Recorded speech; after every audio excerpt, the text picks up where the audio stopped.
క్రీస్తునందు ప్రియులరా, నేటి పరిశుద్ధ ఆరాధన మనమందరము చేరి దేవుని దివ్య సన్నిధిలో ఆయన నామమును ఆరాధన చేయటానికి కృపనిచ్చిన సర్వశక్తిమంతుడైన దేవునికి, యేసయ్యకు వందనాలు చెల్లిస్తూ నేటి ఆరాధనలో చేరి కూడి వచ్చిన శ్రోతలైన మీ అందరికీ యేసుక్రీస్తు నామమున వందనాలు చెల్లిస్తూ ఉన్నాను. క్రీస్తునందు ప్రియులరా,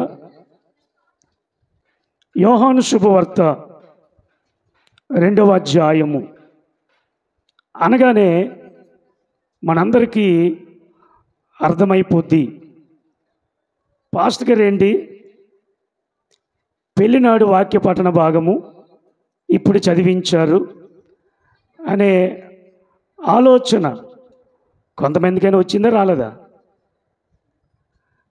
ప్రియులరా, ఈ భాగము సాధారణంగా పెళ్లి ప్రసంగాలలో ఎక్కువ వాడడం మనం చూస్తాం. కానా అనే పెండ్లి విందులో యేసు ప్రభువారు ఆయన శిష్యులు ఆహ్వానింపబడ్డారు. మరియమ్మ గారికి సమీప బంధువుల వాళ్ళు కాబట్టి, దగ్గర బంధుత్వం కాబట్టి మరియమ్మ గారిని, యేసయ్యను, ఆయన శిష్యులను ఆ వివాహానికి పిలువబడ్డారు. యేసయ్య కూడా ఆ వివాహమునకు ఆయన శిష్యులతో వెళ్ళడం జరిగింది. యూదుల యొక్క ఆచార ప్రకారం ఏంటంటే, ఒక మంచి కార్యములు జరిగినప్పుడు మర్యాద క్రమము చొప్పున వాళ్ళు ద్రాక్షారసము ఇవ్వడము అలవాటు. అక్కడ ద్రాక్షారసము ఆ పెండ్లి విందుకి వచ్చిన వారందరికీ ఇచ్చినప్పుడు మధ్యలో ద్రాక్షారసము అయిపోయింది. వచ్చినటువంటి బంధువర్గానికి తెలియదు, వచ్చినటువంటి రాయబారులకు తెలియదు, ఉన్నటువంటి చీఫ్ గెస్ట్కి తెలియదు. మరియమ్మ గారు యేసయ్య దగ్గరికి వచ్చి, అయ్యా 6 రాతి బాణల నిండా ద్రాక్షారసం నింపారు, అయిపోయిందయ్యా, ఇచ్చట నీవు ఉన్నావు కనుక నువ్వు కార్యము చేస్తే వాళ్ళు బ్రతుకుతారయ్యా, లేకపోతే వాళ్ళు సూసైడ్ చేసుకోవలసిన పరిస్థితి వస్తుంది. యూదులకి ఎక్కువ పట్టుదల. యూదులకి వారి జీవితంలో ఏదో కలంకము జరిగితే వారు తట్టుకోలేరు. వారు వెంటనే ఇంటి లోపలికి వెళ్ళి తలుపు వేసుకొని ఆ అవమానము భరించలేక సూసైడ్ చేసుకునే పరిస్థితి యూదులకు ఉంటుంది. వారు ఏది చేసినా తక్కువగా చేయరు, ఏదైపోయినా వారు సహించలేరు. అటువంటి మనస్తత్వం కలిగిన వారు యూదులు. ప్రియమైనటువంటి దేవుని బిడ్డలారా, ద్రాక్షరసం అయిపోయింది, చాలామందికి లేదు. మరియమ్మ గారు యేసయ్య దగ్గరికి వచ్చి, అయ్యా నీవు చేయకపోతే, నువ్వు సర్దుబాటు చేయకపోతే, నువ్వు సహాయము చేయకపోతే, ఇప్పుడు నువ్వు సహకరించకపోతే అయ్యా వాళ్ళ వీధుల పాలైపోతారయ్యా, వాళ్ళ అవమాన పాలైపోతారయ్యా, వాళ్ళ కుటుంబము చచ్చిపోయినంత పని చేసుకుంటారయ్యా అని మరియమ్మ గారు యేసయ్య గారిని బతిమాలుతున్నారు. యేసయ్య అంటాడు, నాతో నీకేమి పని, నాతో నీకేమి పని.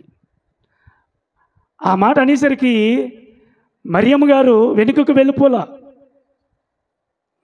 ముఖము చేదరించుకోలా, బాధపడలా. అయ్యా ఇది నీ వల్లే సాధ్యం అని ప్రభువారికి తెలియజెప్పింది. అప్పుడు యేసయ్య ఏం చేశారంటే చూడండి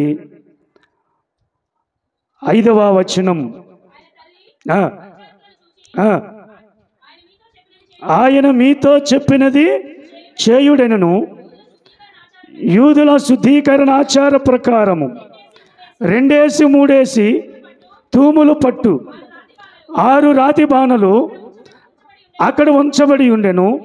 యేసు ఆ బాణల నీళ్లతో నింపుడని. ఆమేన్. ప్రియమైన దేవుని బిడ్డలారా, ఈరోజు నా వాక్య సారాంశం ఏంటంటే ఆయన చెప్పినట్లు చేయుడి. ప్రియమైన దేవుని బిడ్డలారా, మీరు ఉద్యోగం చేస్తున్న ప్రాంతంలో లేక మీరు కూలి పనికి వెళుతున్న ఆ కూలి యజమానుడు ఉంటాడు, లేకపోతే విద్యార్థులు కాలేజీకి హై స్కూల్కి వెళతారు. వెళ్ళినప్పుడు టీచర్ గారు పాఠం చెప్తారు. పాఠం చెప్పిన తర్వాత టీచర్ గారు అంటారు, అరే పిల్లలు ఇది మీరు చెయ్యండి అంటారు.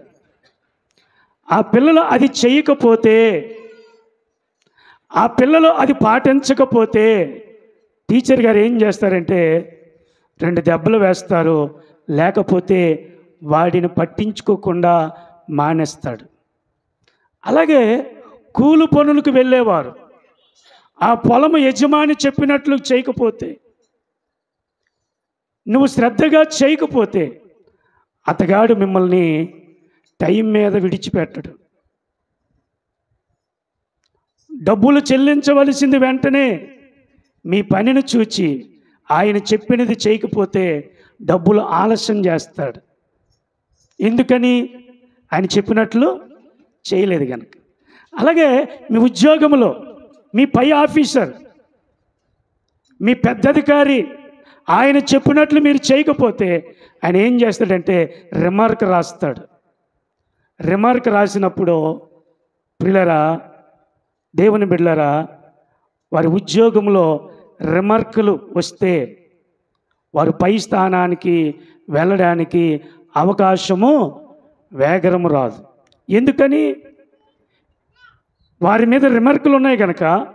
ఇతగాడు కరెక్ట్ కాదు, పని దొంగ, బద్ధకిష్టుడు, ఇతడికి ప్రమోషన్ ఇస్తే వీడు బాగుగా చేయడని ఆ రిమార్క్ను బట్టి ప్రమోషన్లు ఆగిపోతాయి. కొన్నిసార్లు శాలరీలు కూడా ఇంక్రిమెంట్లు ఆగిపోతాయి. యజమాని ఆఫీసర్ చెప్పినట్లు చేయకపోతే అంత ప్రమాదం ఉంది. ఇక్కడ అంటున్నాడు, యేసయ్య చెప్పినట్లు,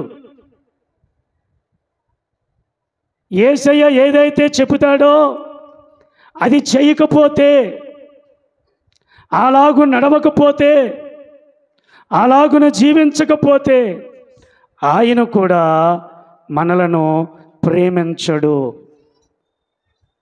మనకు కావలసినవి ఆయన అనుగ్రహించడు. ఎందుకని? ఆయన చెప్పినట్లు చేయలేదు కాబట్టి, ఆయన చెప్పినట్లు నడవలేదు కాబట్టి, ఆయన చెప్పినట్లు పాటించలేదు కాబట్టి మన బ్రతుకులలో వెలుగు అనేటువంటిది కొరతగా ఏర్పడుతుంది. నా ప్రియ దేవుని బిడ్డలారా, నా ప్రియమైనటువంటి సంగమా, ఆయన చెప్పినట్లు మనము చేయాలి. ఇక్కడ యేసయ్య ఆ శిష్యులకు చెప్తున్నాడు, అక్కడ 6 రాతి బాణలు ఉన్నాయి కదా, వాటి నిండా నింపండి అని చెబితే ఆ శిష్యులు ఆయన చెప్పినట్లు చేశారు. వెలితి లేకుండా, సగము కాకుండా ఆ యొక్క దోణుల నింపుగా ఎప్పుడైతే నింపారో యేసయ్య అన్నాడు, ఇప్పుడు మీరు దానిలో ముంచి తీసుకుని వెళ్ళుడు అన్నాడు. మరల వాళ్ళు యేసయ్య చెప్పినట్లు ముంచి తీసుకుని వెళ్ళారు.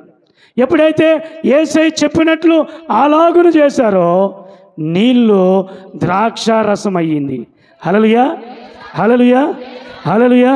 ప్రియమైనటువంటి దేవుని బిడ్డలారా, ప్రియమైనటువంటి సంగమా, యేసయ్య శిష్యులతో చెప్పినప్పుడు వారు అలాగున చేశారు కనుక అక్కడ నీళ్ళు ఏమయ్యాయంటే ద్రాక్షారసం అయ్యాయి. ప్రియులారా, నీళ్ళు ద్రాక్షారసమైనట్లుగా నీ బ్రతుకు, నా బ్రతుకు అద్భుతములు జరగాలంటే, కార్యాలు జరగాలంటే, ఆరోగ్యము కావాలి అంటే, సమాధానము రావాలంటే, శాంతి కలగాలంటే, నీ చేతుల కష్టార్జితం నీవు అనుభవించాలి అంటే, నీ ఇల్లు ఒక చిన్న పరలోకముల వలె ఉండాలి అంటే, నీ ఇంటిలో సమస్యలు రాకుండా ఉండాలి అంటే, నీలో ఉన్న దిగులు, చింత, భయము పోవాలి అంటే ఆయన చెప్పినట్లు మనము చేస్తే మన జీవితాల్లో అద్భుతాలు జరుగుతాయి. హల్లెలూయా. చప్పట్లు కొట్టి దేవుని నామాన్ని కనపరుచుతాం. ఆయన చెప్పినట్లు వాళ్ళు చేశారు కనుక వారు తీసుకుని వెళ్తున్నప్పుడు వారికి కూడా అర్థం అవ్వలా. ద్రాక్షరసం అయ్యింది. విందు ప్రధాన దగ్గరికి వెళ్ళి తీసుకుని వెళ్తే ఆ ప్రధాన అంటున్నాడు, ఏమయ్యా, ఎవడైనా మొదట మంచి ద్రాక్షరసం ఇస్తాడు, తరువాత అయిపోయిన తర్వాత ఎవడైనా జబ్బు రసం ఇస్తాడు, మీరేంటయ్యా వెరైటీగా ముందు జబ్బు రసం ఇచ్చారు, తరువాత ఏమండి, ఎంత అద్భుతమైపోయిందండి. ఎంత ఆశ్చర్యమైన కార్యము ప్రభువారు చేశారండి. ఎందుకో తెలుసా? ఎందుకు అద్భుతం జరిగింది తెలుసా? వారు యేసయ్య చెప్పినట్లు చేశారు. మధురము. వారు విందు ప్రధాని అనేకమైన పెండ్లకు వెళ్ళాడు, కానీ ఏ పెండ్లిలో అలాంటి ద్రాక్షరసం ఆయనకి, అరే మరి కొంచెం ఇవ్వరా, బాగుంటే ఏమవుతుందో సిస్టర్ ప్లీజ్ మరి కొంచెం పోయివా, ఏం బాగుందా, బాగుందా అంటే మాటలతో అంటే నా గుండె ఉప్పొంగిపోతుంది, మరి కొంచెం ఇవ్వా. అలాగ అడిగితే ఎంత సంతోషం ఉంటుంది. వెయ్యి అంటే ఏమవుతుంది, గుండె పొంగిపోద్ది. అబ్బాయి ఎంత బాగుంటే కానీ వీళ్ళు అడగరు. మనం వండుకున్నప్పుడు కూర కొంచెం వెయ్యి అంటే ఏం చేస్తారు, వేస్తారు. మళ్ళీ కొంచెం ఏమంటే ఏం చేస్తారు, బాగుంది కదా అని మరలా. అప్పుడు అమ్మ నీ చేతిలో ఏ మాయం ఉందో కానమ్మా, నీవి చేతిలో తిప్పే ఉందే, అబ్బా అమృతమమ్మ అనేసరికి పొంగిపోయి ఏం చేస్తారు, ఉన్నదంతా చేస్తారు. పిల్లరా, ఇక్కడ మనం వాక్యం గమనించినట్లయితే ప్రియమైనటువంటి దేవుని బిడ్డలారా, ఆయన చెప్పినట్లు చేశారు కనుక అక్కడ వారు అద్భుతమును చూడగలిగారు, అద్భుతమును అనుభవించగలిగారు. మన జీవితంలో, నీ జీవితంలో, నా జీవితంలో కానీ నీ ఆధ్యాత్మిక జీవితంలో ఎదుగుదల పొందాలి అనుకుంటే, శారీరక, మానసిక, ఆధ్యాత్మిక బలహీనతల నుండి నీ విడుదల పొందాలి అనుకుంటే నువ్వేం చేయాలంటే యేసయ్య చెప్పినట్లు నీవు చెయ్యాలి. అలాగును చేస్తే నువ్వు అద్భుతాలు చూస్తావు. ఇంతవరకు నువ్వు అద్భుతాలు చూడలేదేమో, నీ జీవితంలో ఇంతవరకు ఆశ్చర్య కార్యాలు అనుభవించలేదేమో, ఇంతవరకు నీ జీవితం చాలని మరి దీన స్థితిలో ఉందేమో. నీ చేతిలో ఉన్న 100 రూపాయలు, ఆ 100 రూపాయలే దేవుడు అద్భుతం చేస్తే నువ్వు ఆయన చెప్పినట్లు నువ్వు చేస్తే. హల్లెలూయా, హల్లెలూయా. ప్రియమైన దేవుని బిడ్డలారా, ఆయన చెప్పినట్లు ఎప్పుడైతే చేశారో వారు అద్భుతములు చూడగలిగారు. మన జీవితంలో ఆయన చెప్పినట్లు చేయాలి, ఆయన చెప్పినట్లు నడవాలి, ఆయన చెప్పినట్లు మన బ్రతుకు ఉండాలి. పిల్లరా, ఒకరోజు ఒకానొక సందర్భంలో ప్రియమైనటువంటి దేవుని బిడ్డలారా, దేవుడు మోషేతో మాట్లాడి ఏం చేయమంటారంటే, ఇజ్రాయేల్ ప్రజలకి ఆహారం దొరక్క, దప్పిక దొరకక మాకు నీరు కావాలని వాళ్ళు అల్లరి చేస్తారు. మోషే అహరోనుల మీద సనుగుతారు. ఆ సమయంలోనే మోషే అక్క మిరియం చచ్చిపోద్ది, సమాధి చేయబడుతుంది. మోషే ఆ బాధలో ఉంటాడు, అక్క చచ్చిపోయిన బాధలో ఉంటాడు, సమాధి చేస్తాడు. రక్త సంబంధం కదా, ఎంత దైవజనుడైనా, ఎంత ప్రవక్త అయినా, ఎంత నాయకుడైనా, ఎంత దేవుని ముఖదర్శనము చేసిన వాడైనా, దేవునితో నడిచిన వాడైనా రక్తబంధం పేగుబంధం ఉంటుందే, అది కొన్నిసార్లు నొప్పేస్తుంది. ఆ నొప్పి వచ్చినప్పుడు కన్నీళ్ళు వస్తాయి. ఆ కన్నీళ్ళు వచ్చినప్పుడు అన్నీ మర్చిపోతాం, ఆ బాధలో మునిగిపోతాం. అటువంటి సందర్భంలో మోషే ఉన్నప్పుడు ఈ ప్రజలు ఏమన్నారు తెలుసా? మాకు నీళ్లు లేవు, మా ప్రాణములు తాళలేకపోతున్నాయి, మా గొంతులు ఆరిపోతున్నాయి, మాకు నీరు కావాలి ఓ మోషే అని మోషే మీద తిరగబడి సణుగుతూ ఉన్నారు. ఆ సమయంలో మోషే దేవుడితో మాట్లాడినప్పుడు దేవుడు అంటాడు, మోషే నీవు ఆ స్థలమునకు వెళ్ళి నువ్వు మాట్లాడు అంటాడు. ఏమంటాడు? మాట్లాడు అంటాడు. మోషే గుండె నిండా బాధ, పైపిచ్చు ఈ ఇజ్రాయేల్ ప్రజలు ఎక్కువ మాటలు, ఆ గుండె బరువెక్కి పిల్లరా ఆ బండ దగ్గరికి వచ్చినప్పుడు మాట్లాడమని దేవుడు చెప్తే మోషే ఏం చేశాడు తెలుసా? మోషే చేతిలో కర్ర ఉంటుంది కదా, ఆ కర్రతో 2 సార్లు గట్టి కొట్టేశాడు. ద్రోహులారా అని మాట్లాడి చేతికి బలం ఉపయోగించి 2 సార్లు కొట్టేశాడు. దేవుడు ఏం చేయమన్నాడు? దేవుడు ఈయనేం చేశాడు? భక్తిపరుడే, ప్రార్థనాపరుడే, ప్రవక్తే, నాయకుడే, అభిషేకం పొందినోడే, దేవునితో మాట్లాడివాడే, దేవునిని చూచినవాడే, దేవునితో నడిచినవాడే. అయితే గుండెలో బాధ, మానసికమైన శ్రమ ఎక్కువ అయినప్పుడు దేవుడు ఒకటి చెప్తే ఈయన మరొకటి చేశాడు, కొట్టేశాడు. ఇప్పుడు ఒకసారి కొడితే బాగుండు, 2 సార్లు కొట్టేశాడు. అప్పుడే దేవుని తల, అప్పుడే ఆ ఇజ్రాయేల్ ప్రజల కోసం నీరివ్వడానికి ఆయన తల అప్పుడే పగిలిపోయింది. 2025వ సంవత్సరాల క్రితం సర్వ మానవాళి ఆకలి, దప్పిక, పాపమనే జీవితాన్ని పోగొట్టుకోవడానికి యేసయ్య శిలువలో తన దేహమంతా కూడా కొట్టబడ్డది, తన దేహమంతా చీల్చబడ్డది. పాపములో ఉన్న మనిషి, పాపముతో జుర్రుతూ సాంబారు వలె త్రాగుతున్న వ్యక్తికి ఆత్మీయ దప్పికను తీర్చడానికి, ఆ పాపము నుండి విడిపించటానికి యేసయ్య చీల్చబడ్డాడు నీ కొరకు, నా కొరకు. ఒక మాట చెప్పనా? అలనాడు ఇజ్రాయేలు ప్రజల కొరకు యెహోవా కొట్టబడితే ఈరోజు నీ కొరకు, నా కొరకు 2025వ సంవత్సరాల క్రితం యేసయ్య దేహమంతా చీల్చబడింది, కొట్టబడింది, దున్నబడింది. ఎందుకో తెలుసా? నీ ఆత్మీయ దప్పికను తీర్చటానికి, నీ దాహాన్ని తీర్చటానికి, ఎండిపోతున్న నీ గొంతును ప్రియరా తడపటానికి, జీవజలపు ఊటలు ఇవ్వడానికి, నీ కడుపులో ఊరించటానికి ఆయన చీల్చబడ్డాడు. కాబట్టి మోషే దేవుడు చెప్పింది చెయ్యలే, దేవుడు చెప్పింది. అందుకే మోషే కానానుకు వెళ్ళలేకపోయాడు, కానానులో అడుగు పెట్టలేకపోయాడు.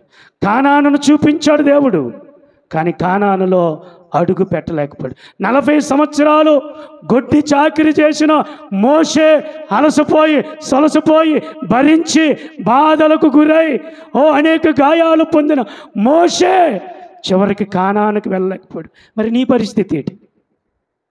ఆయన చెప్పినట్లు నువ్వు చేయకపోతే మరి నీ స్థితి ఏంటి? నువ్వు వెళ్ళగలవా పరలోకానికి? నువ్వు అడుగు పెట్టగలవా? యేసయ్యతో కూర్చోడానికి అవకాశము దొరికిందా? ఆలోచన చేయాలి. ఆయన చెప్పినట్లు మోషే చేయలేదు గనక మోషే కానానులో అడుగు పెట్టలేకపోయాడు. ఇప్పుడు పరిశుద్ధాత్మదేవుడు నీతో నాతో అంటున్నాడు, ఆయన చెప్పినట్లు నువ్వు చేయట్లా, ఆయన చెప్పినట్లు నువ్వు జీవించట్లా, నీ పాపం ఇంకా విడిచిపెట్టలా, నీ దొంగతనం విడిచిపెట్టలా.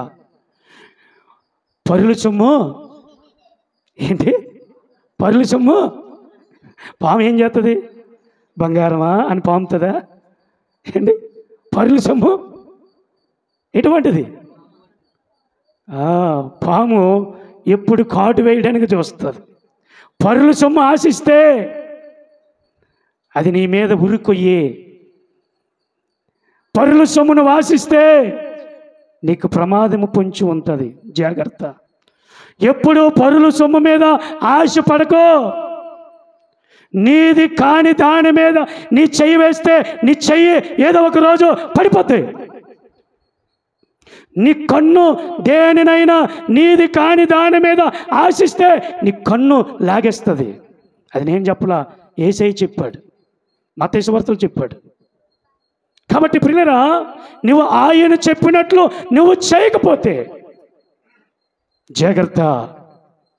మోషే కంటే మన గొప్పలము కాదు, మోషే కంటే పరిశుద్ధులము కాదు, మోషే కంటే నీతిమంతులము కాదు, మోషే కంటే ప్రార్థనా పరులము కాదు, మోషే కంటే గురి కలిగిన వాళ్ళము కాదు, మోషే కంటే త్యాగమైన వాళ్ళము. మోషే దేవుడు చేయమంటే, దేవుడు ఈ ప్రజలు నడిపించమంటే భార్యని, 2 కుమారుల్ని విడిచిపెట్టేశాడు, కుటుంబాన్ని విడిచిపెట్టేశాడు. ఆయన పని నమ్మకంగా చేశాడు. అలాంటోడే కానానికి వెళ్ళకపోయాడు. మరి నీ పరిస్థితి ఏంటి? నీ పిల్లల పరిస్థితి ఏంటి? నీ గతి ఏంటి? ఆయన చెప్పినట్లు నువ్వు చేస్తున్నావా? ఆయన చెప్పినట్లు నువ్వు నడుస్తున్నావా? ప్రియమైన దేవుని బిడ్డలారా, ఆయన చెప్పినట్లు నువ్వు చేస్తే నీ జీవితం అద్భుతంగా మార్చబడుతుంది. నిన్ను చూచిన వారు ఆశ్చర్యంగా అయిపోతారు. నిన్ను చూచిన వారు ఎందుకో తెలుసా? నువ్వు ఆయన చెప్పినట్లు నువ్వు నడుస్తున్నావు గనక, ఆయన చెప్పినట్లు నువ్వు చేస్తున్నావు గనక నిన్నే ఒక అద్భుతంగా ఆయన మలుస్తాడు. ప్రభు చెప్పిందోటి నువ్వు చేసింది ఒకటైతే నీ బ్రతుకులో అద్భుతములో చూడలేవు. జాగ్రత్త. నీకు తెలుసో నువ్వేం చేస్తున్నావో, నీకు తెలుసో నువ్వు ఎలాగ ఆలోచిస్తున్నావో, నీకు తెలుసో నువ్వు ఎలా నడుస్తున్నావో. నా ప్రియ దేవుని బిడ్డలారా, దేవుడు చెప్పినట్లు మనము చేయాలి. దేవుని చెప్పినట్లు చేస్తే అద్భుతములు మన జీవితంలో చూడగలుగుతాం. రెండవది చూడండి, ఆయన చెప్పినట్లు మనం చేస్తే ఏం కలుగుతుందంటే, చూడండి మత్తయి శుభవార్త 17వ అధ్యాయం, మత్తయి సువార్త 17వ అధ్యాయం ప్రియులారా 24వ వచనం.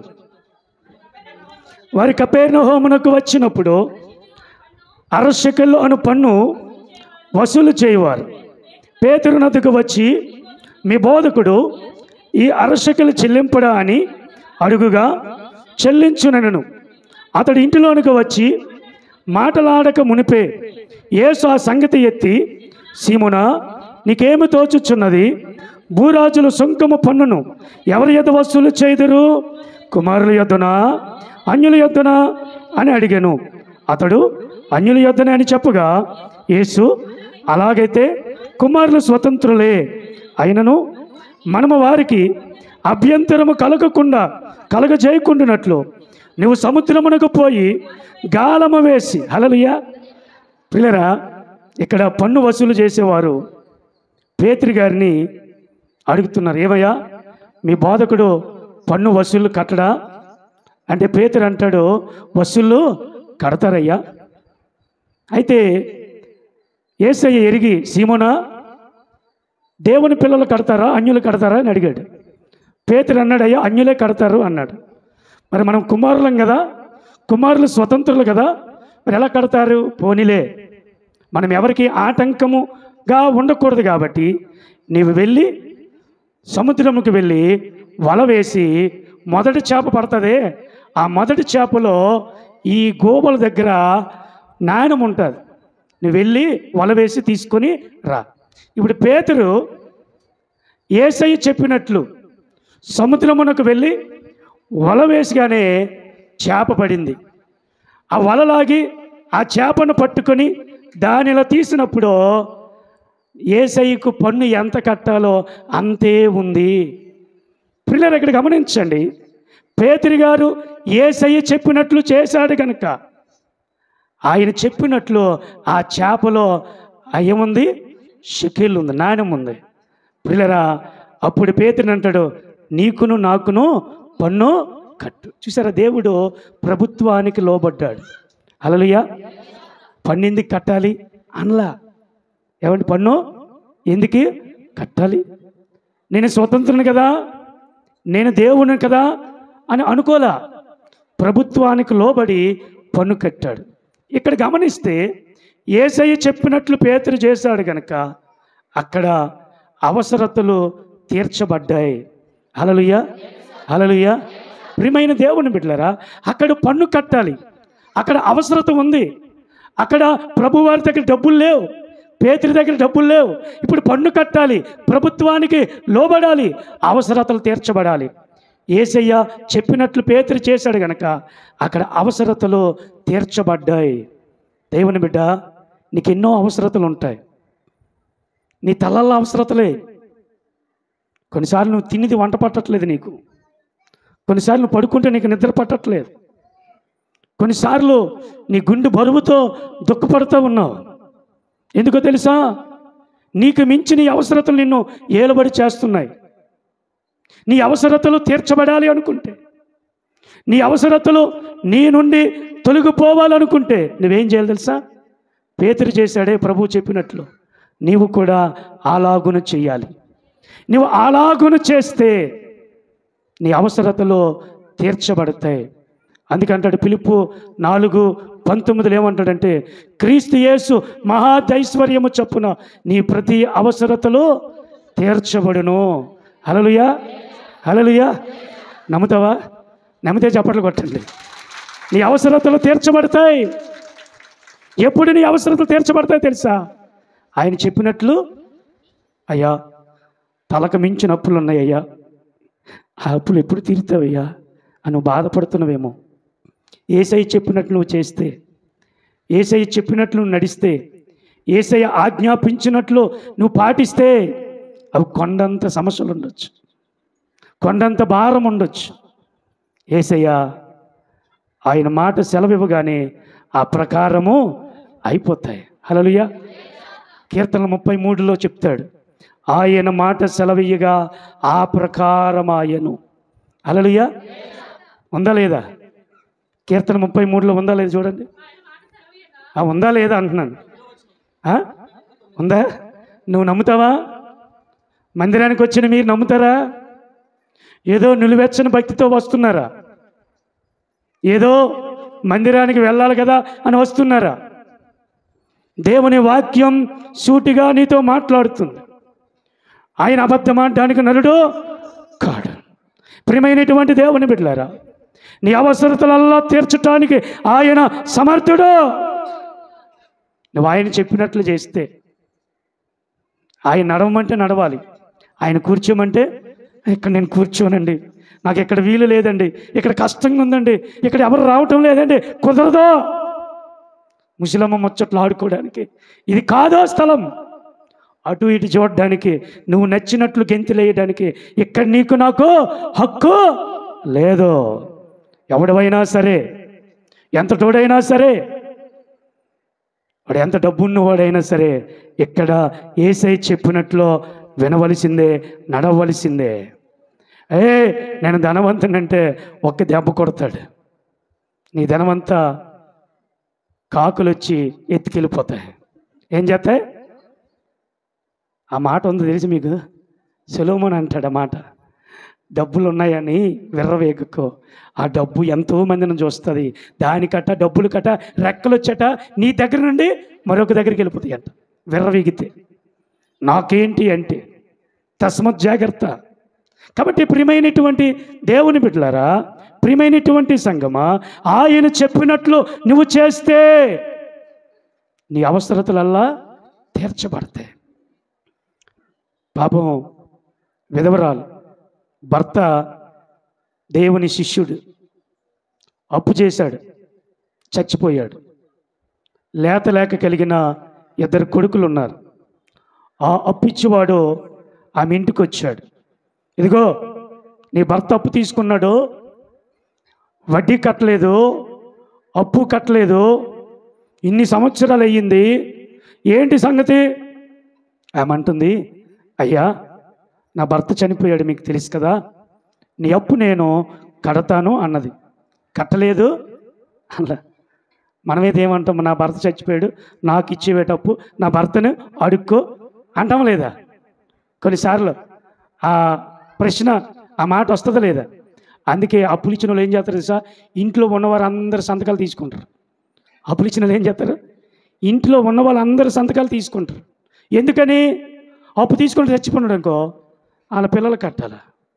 ఇప్పుడు అప్పులు ఇచ్చినటువంటి యజమానుడు అంటాడు, నువ్వు అప్పు కడతావా, లేకపోతే నీ 2 పిల్లల్ని పాలేరి పెట్టుకోమంటావా, తీసుకెళ్ళిపోమంటావా అంటే ఆమంటుంది, అయ్యా నీ అప్పు నేను కడతానయ్యా, నా పిల్లలు చిన్నోళ్ళయ్యా, పని చేయలేరయ్యా అని ఏడుస్తూ అతని కాలు పట్టుకుంటే అతడు అన్నాడు, పలానా రోజుకి నా అప్పు తీర్చాలన్నాడు. ఆ తల్లి ఏం చేసింది తెలుసా? ఏడ్చుకుంటూ దైవజనుడి దగ్గరికి వెళ్ళింది. హల్లెలూయా. మళ్ళా అప్పుకెళ్ళలా, ఇక్కడ అప్పు చేసి మళ్ళీ అక్కడికి అప్పుకెళ్ళలా. ఆమె ఏం చేసింది తెలుసా? దైవజనుడి దగ్గరికి వెళ్ళింది. అయ్యా నా పరిస్థితి ఇది. తన గోడు వెళ్ళబుచ్చుకుంది. దైవజనుడు అన్నాడు, నీ ఇంటిలో ఏమున్నాయి? అయ్యా చిన్న మట్టి కుండ, నూనె కుండ ఉందయ్యా అన్నాడు. అయితే నీ పక్కోళ్ళింటికి, నీ పొరుగోళ్ళింటికి, నీ ఊరు వాళ్ళింటికి నీ ఇంటి పట్టినంతగా కుండలు తెచ్చి నీ ఇంట్లో పెట్టుకో, తలుపు వేసి ఆ నూనె చొక్కుందే ఒక్కొక్క కుండలో వెయ్యు, ప్రార్థన చేయి నీ పిల్లలతో పాటు. ఆ దైవజనుడు చెప్పినట్లు ఆ తల్లి ఇంటిలోనికి వెళ్ళి తలుపు వేసుకొని చేతులెత్తి తన పిల్లలతో పాటు అంగలార్చినప్పుడు, మూలుగునప్పుడు ప్రార్థన ఆమెననేసరికి కుండల నిండా ఏమున్నాయి? ప్రియులారా, దేవుడు మన అవసరతలు తీర్చడానికి అనేక మందిని వాడుకుంటాడండి. అనేక మందిని మన ఇంటి దగ్గరికే రప్పిస్తాడండి. దిగులు పడిన అవసరం లేదు, భయపడిన అవసరం లేదు, చింతపడిన అవసరం లేదు, ఆలోచించిన అవసరం లేదు. నువ్వు దేవుడు చెప్పినట్లు నువ్వు పాటిస్తే, నువ్వు చేస్తే నీ అవసరతలు తీర్చబడతాయి. ఆ తల్లి దైవజనుడి దగ్గరికి వెళ్ళింది. అయ్యా అంత అయిపోయింది అయ్యా, ఇప్పుడు ఏం చేయాలి? హల్లెలూయా. ఏమి పోనీ కొన్నిసార్లు మన ఇంట్లో శుభకార్యాలు జరుగుతాయి. శుభకార్యాలు జరిగినప్పుడు ఎక్కడికి వెళ్తారు? ఫస్ట్ ఎవరి సలహా తీసుకుంటారు?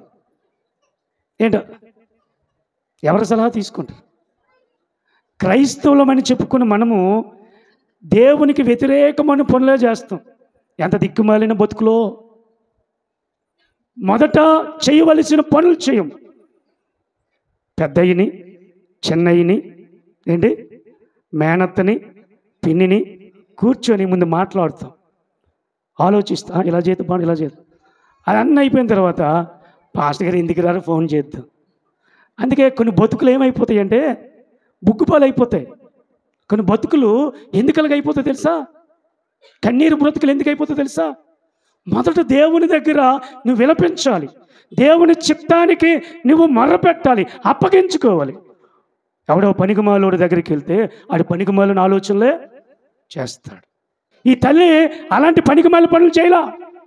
దైవజనుడి దగ్గరికి వెళ్ళింది, తాను చెప్పినట్లు చేసింది, మరలా దైవజనుడి దగ్గరికి వెళ్ళింది.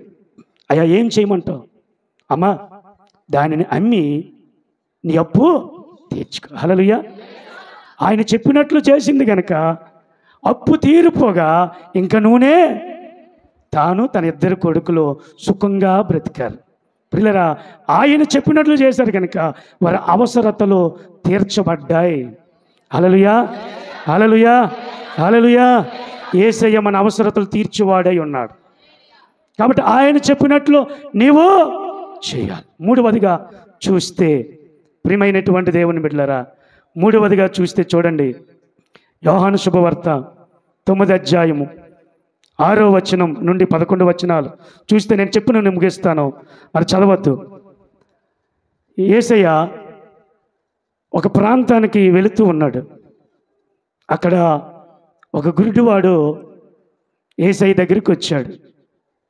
వచ్చి, అయ్యా నాకు కళ్ళు లేవు, బాగు చేయు అన్నాడు. శిష్యులు అంటున్నారు, అయ్యా వీడిలాగ పుట్టడానికి వీళ్ళ తల్లిదండ్రుల కారణమా, వీడి కారణమా అని అడిగారు. అంటే తల్లిదండ్రులు పాపం చేస్తే వీడి గుడ్డివాడిగా పుట్టాడా, లేకపోతే వీడి వల్ల దేవుడే వీడిని గుడ్డివాడిగా పుట్టించాడా అన్నాడు. అప్పుడు యేసయ్య అన్నాడు, వీళ్ళ తల్లిదండ్రులు పాపం చేయలేదు, వీడు పాపం చేయలేదు, దేవుడు మహిమ పరచటానికి వీడు ఇలాగున పుట్టాడు. అప్పుడు యేసయ్య ఏం చేశాడంటే బురద ఉమ్ము వేసి బురద చేసి వాడి కంటికి రాశాడు. నువ్వు వెళ్ళి సిలోయోమని కోనేటిలో కడుక్కో అన్నాడు. యేసయ్య చెప్పినట్లు ఆ గుడ్డోడు వెళ్ళి సిలోయోము కోనేటిలో కళ్ళు కడుక్కున్న తర్వాత చూపు వచ్చింది. హల్లెలూయా! ఏమొచ్చింది? చూపు వచ్చింది. యేసయ్య చెప్పినట్లు ఆ గుడ్డోడు చేశాడు కనుక ఆ గుడ్డోడికి ఏం కలిగింది?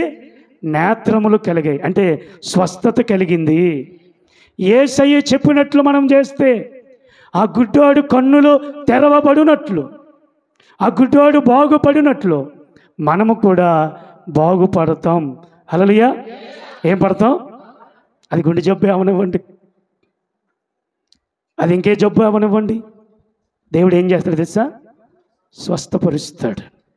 చనిపోయిన లోను లేపిన దేవుడు రోగంతో ఉన్నవారిని బాగు చేయడా? ఆయనకేమైనా కష్టమా? మనకైతే కష్టం, ఆయనకేమి కష్టం?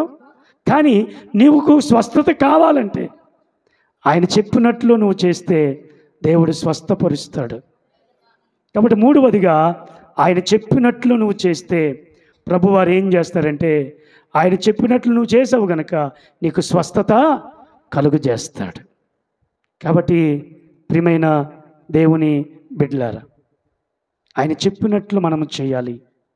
ఆ రీతిగా చేస్తే అద్భుతం జరుగుతుంది, అవసరతలు తీర్చబడతాయి, స్వస్థత కలుగుతుంది. అట్లరా ఆయన చెప్పినట్లు మనం చేస్తే గొప్ప కార్యాలు చేస్తాడు. కాబట్టి ఆయన చెప్పినట్లు మనం చేద్దాం, అద్భుతాలు చూద్దాం, మన అవసరతలు తీర్చుకుందాం. దేవుడు మనలను స్వస్థపరిచి ఆరోగ్యవంతులుగా ఉంచుతాడు. అట్టి కృప మనందరికీ దయచేయునుగాక.